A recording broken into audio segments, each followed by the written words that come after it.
What's up, mother foxers? What are we doing today? The trunk. Dun dun dun.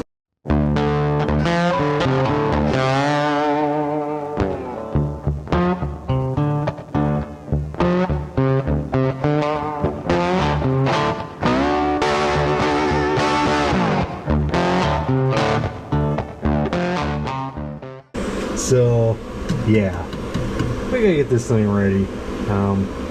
I was gonna probably take some rust paint, you know, that KBS No More Pro 15, and put it around here. It's just surface rust or anything. And then I got a little bit of that. I got some more sound deadener I can put up. Get this thing ready. I'm gonna have to get a piece of plywood. I did in Black Sunshine. I got a 3/4 inch piece of wood in that sucker, man. I do. It's probably a little overboard, but I do have a couple of amps speed nutted to the board itself. What we're gonna do with this back here, nostalgia, guys. I'm gonna get a powered bass cannon and put it back here. Just pure out of nostalgia from the 90s. Remember putting bass cannons in their trunks? It'll be a powered one. I think that radio I have in here, it's a good radio. It's cheap as far as sound quality, and the speakers need a bit of boost. So I got that punch amp, speaker amp in my other car. I thought it was dead, but somebody told me, dude, I think it's your RCA. We'll take a look at that and see if it's okay. But I want to get this all buttoned up, get the side pieces in. There you go. Nice and clean. Like my, that's the professional light for, you know, shining in trunks, so. Yeah, look at this shit here, man. It's just surface rust. I mean, that's totally cool. I don't know what the hell they did in here. Again, spraying Rust-Oleum and whatnot. And some of this don't even seem like, some of this seems like undercoating and whatnot.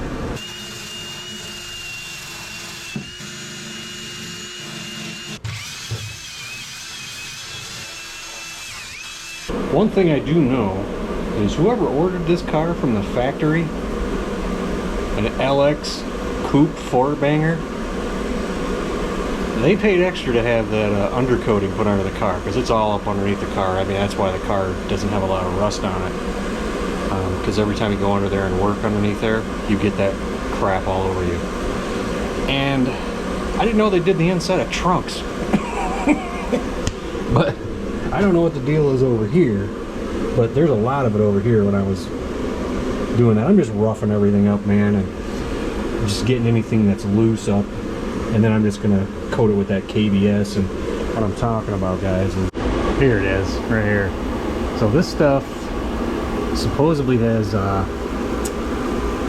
RV UV protected in it. I do got some Core 15. I'm almost debating on whether to put this in there since it's just inside the car. I was rather disappointed with this stuff. This is gray. First time I ever bought gray. It seems really thinner than the original like gloss black I buy. I don't know if their standards went down, but it was, I mean, it was like, it was just thin. I didn't like it. It didn't coat like the other stuff did.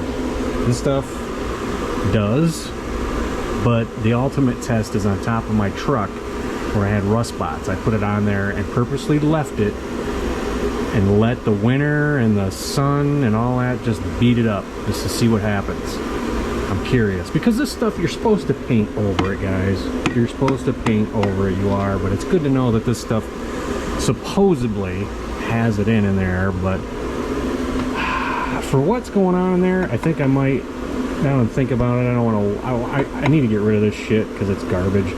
It isn't going to matter much inside there, so I might as well do it. I mean, it's gray, so it'll match the gas tank. You know, I'm curious to know if Ford ever did an inventory on seam sealer in, what, 1989? Because I think I found where the shortage might have went. Just a random big old blop. Oh my god. They're pretty liberal about that stuff, weren't they? Yeah. Anyway, we're getting her vacuumed out here, and we'll start slapping some very disappointing Por 15 onto this. You know, I'm thinking about this, and whatever that undercoating is, it's kind of petroleum based. You know what paint don't like? Petroleum. So, I don't know. The black Por 15 usually just coats good. Once in a while, it's got to be a high concentration of oil, from my experience of spreading it, for it to like fisheye like that. But this other stuff, it's probably going to do it way worse. In fact, I know it will, because I had an issue with what I used it for. But I don't know. Let's see. The rusty spots, it's going to stick really well. But alrighty, Davey. Here we go with the POR 15. Por 15, baby. I'll probably destroy this can. Looks like the can wanting to come up with it. So that hasn't changed.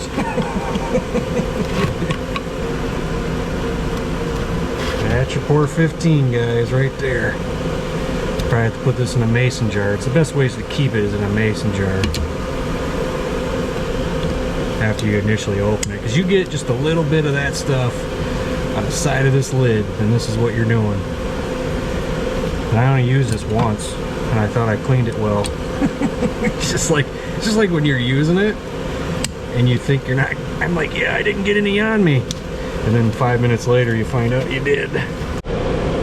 Well, I've seen a whole lot worse.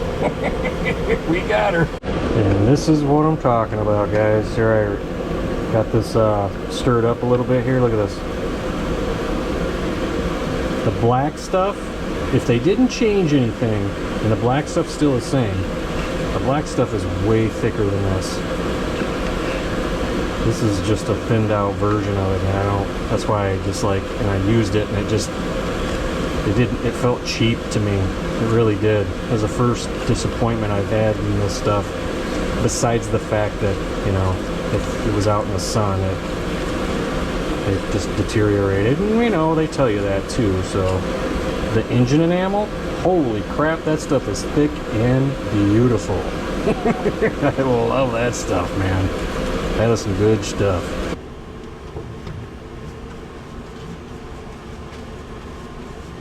See, that ain't too bad.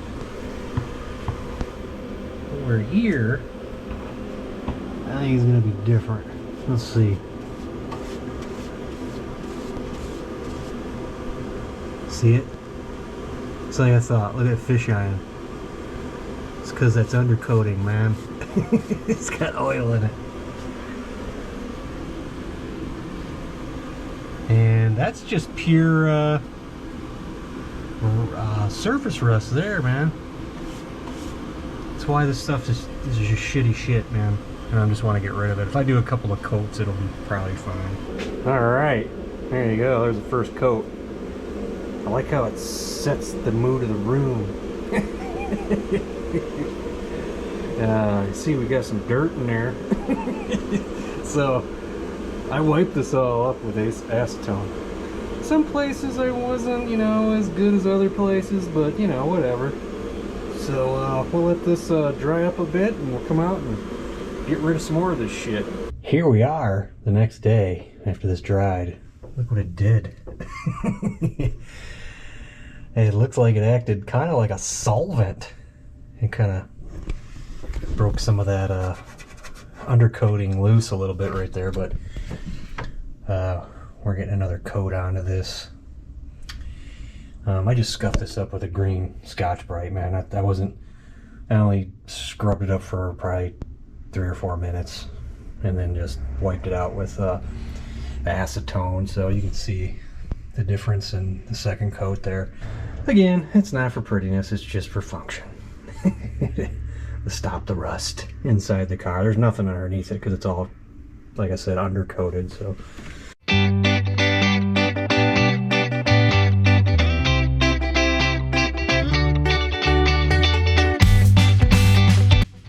there you go. There's coat 2 and the final coat. We're not gonna go anymore. See the fisheye going on over there. It's okay. No big deal. Oil wins, pour 15. Oh, excuse me.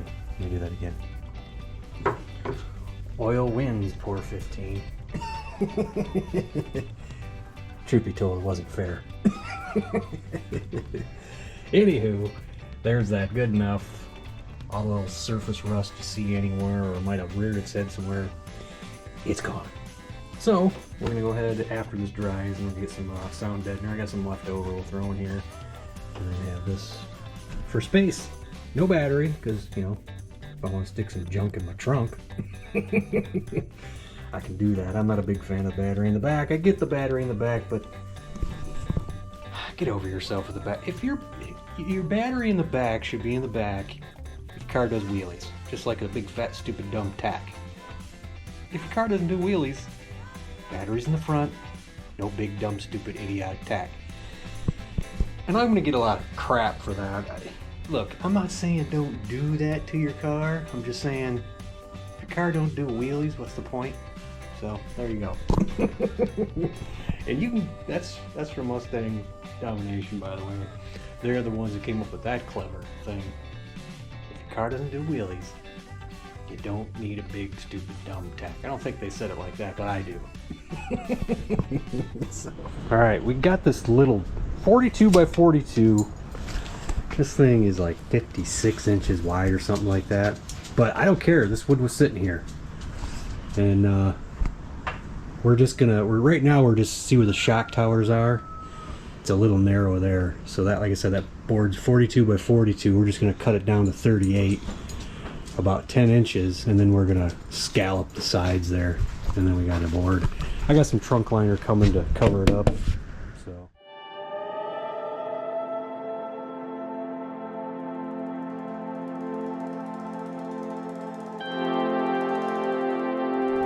Well, there it is. We went all geometric on it.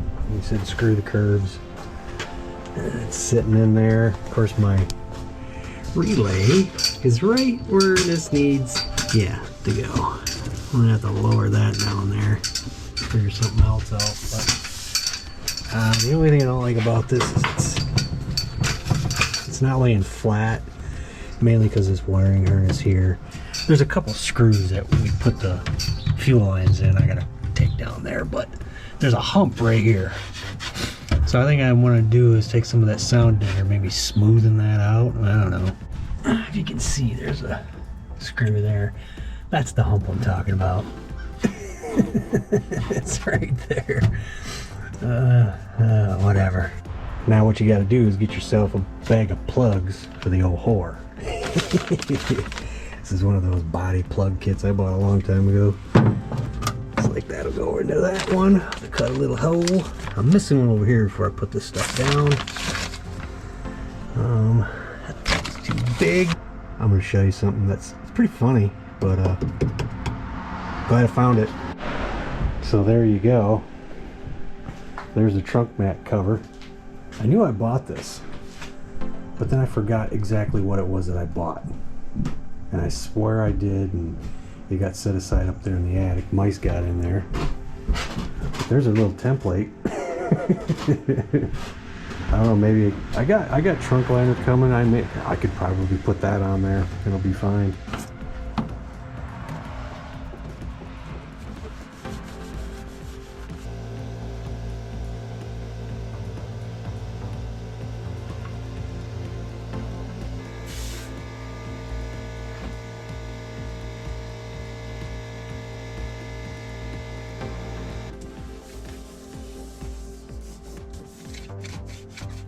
All right, there we go.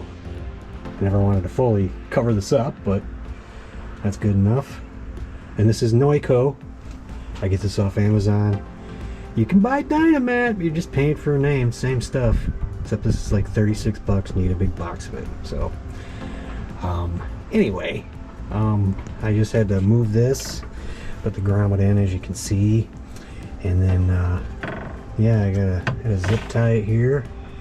We got the blue hanging on to the red because right now they need us in these trying times. Yeah, I even built this up a little bit here with some scraps I had. try to level it out with that hump. It's kind of cool because I put this stuff here. This is that, it's like, we call it crosslink, but it's like a foamish type stuff underneath here. I put this down and I put more of this on top of it. It's like a little shock absorber. I could have inadvertently created there with both of those. So look at this. Fits right on there. Just barely, but trying to work. It's 50 degrees, so we're going to experiment what adhesive it does at 50 degrees. I got my car over here taped off very well.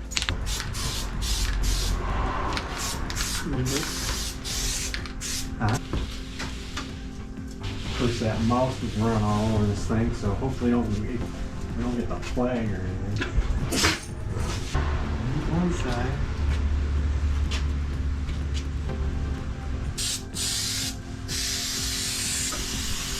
Oh well.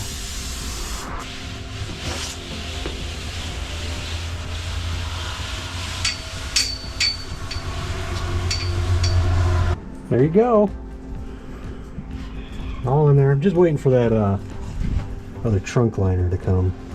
Trunk liner came.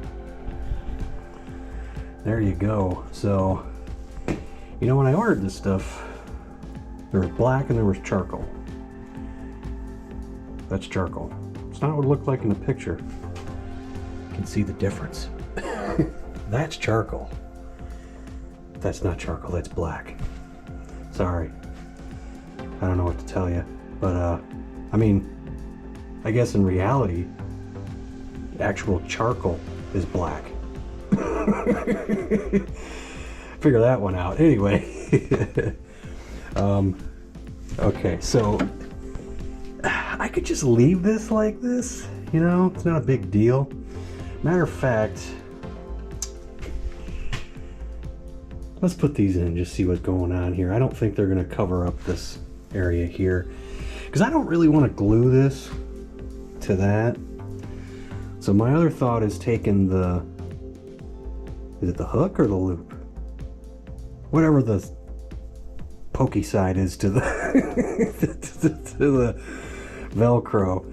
I could always put a couple strips down here and there and keep it down there, and I wouldn't cover the wheel well in there. I just cut around it, you know.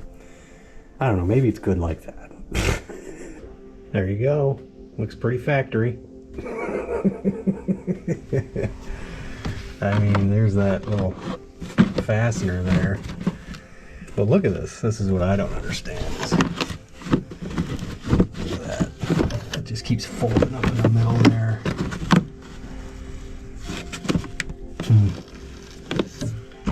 I did say I was going to clean this out, but I was like, yeah, it's going to take too long.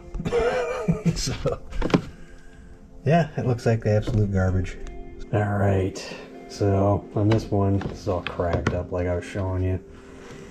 The way I'm going to fix this is I got this gasket material here.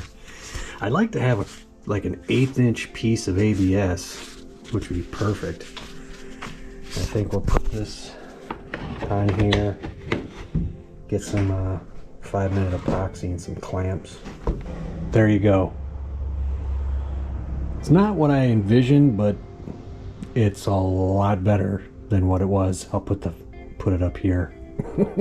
Yeah, it was pretty sad, but anywho, see, now this is what it kind of ticks me off. This is the stuff that comes for Fox bodies, right? That was that whole pattern that I had, and then I got this stuff, and I'm like, geez, you know, if I would have waited and put this on there, and the leftovers I could have put down here, because there's a strip here and right here. I don't want to see, you know, what, you know, sound deadening and everything. I just wanted to cover it up a little bit. But like I said, if I would have used this on here, it'd be the same color. This didn't work out because my epoxy was rock hard inside the little syringe thing. It wasn't that old, so obviously the cap wasn't on there correctly or whatever. So I don't know. I'll revisit this. These things are dirty. I really need to I tried scrubbing it with a brush, and it's just kind of tearing that stuff apart. I'd like a get it on a power wash, but it's December, so. And if you guys didn't see my short, I'll give you a little glimpse at this. I encourage you to check out my short. It's pretty freaking funny. I do put the lyrics with the visuals, so it's pretty funny. Especially the ending. But anyway, yeah, we got a red knob. Yeah. At least this is presentable than what it was. But another thing I want to point out here, guys, I noticed this. I was like, what the hell? I said, and then I started thinking, isn't that where the convertible hinges go? And I looked over here and I looked at this. And you see that? Those guys cut that out. You could tell somebody cut that out. Same thing over here. And again, there's those. So, you know, I'm not an expert on coupes or verts, other known as parts cars. But I think the vert, that's where the hinges were at on this one, was over here. But anyway, another thing we thought we covered everything on this car. There's another one. But the hinges are the right hinges. That's the funny thing. They're probably on there anyway. Anywho, I'm done. Later.